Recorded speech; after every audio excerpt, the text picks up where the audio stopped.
اعوذ باللہ من الشیطان الرجیم بسم اللہ الرحمن الرحیم۔ Audio number 40۔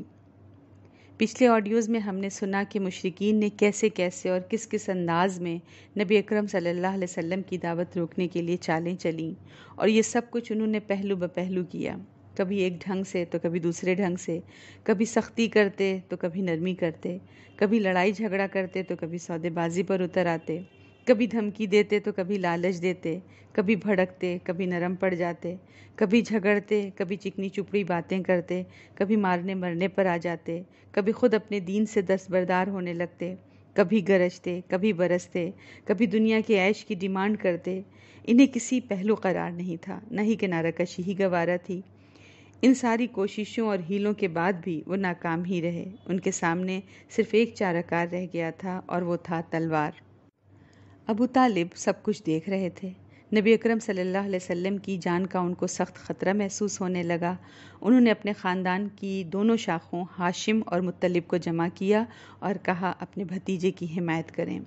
یہ دونوں شاخیں تھیں، بنو ہاشم اور بنو مطلب، دونوں کو جمع کر لیا۔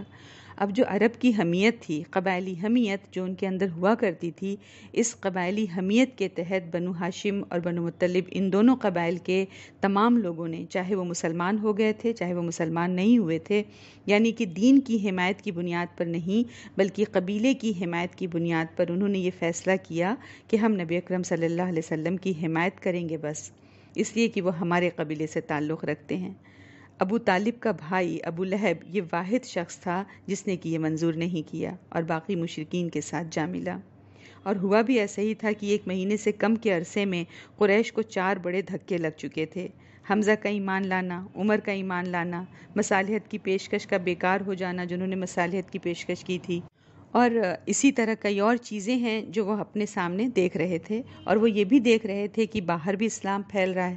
تو یہ کافی بڑے بڑے دھکے تھے جو ان کو لگے تھے، اور اس طرح یہ چوتھا دھکا ان کو یہ لگا تھا، بنو ہاشم اور بنو مطلب کا مل جانا آپس میں۔ تو یہ 4 بڑی ان کو آزمائشیں دیکھنے کو ملی تھیں۔ اب اگر وہ نبی اکرم صلی اللہ علیہ وسلم کو قتل کرتے تو بنو ہاشم اور بنو مطلب سے دشمنی مول لینے کے برابر تھی یہ بات۔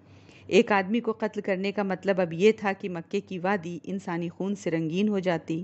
تو اس چیز کی پھر قریش نے ہمت نہیں کی، کوشش نہیں کی، قتل کا منصوبہ چھوڑ دیا۔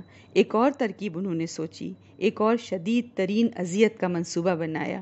یوں سمجھیں کہ جیسے کسی کو اگر چھری مار کر ہلاک نہ کیا جا سکے تو گلا گھونٹ کر ہلاک کرنے کی کوشش کی جائے۔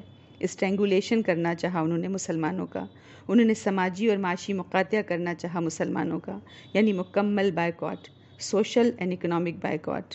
والسلام علیکم ورحمۃ اللہ وبرکاتہ۔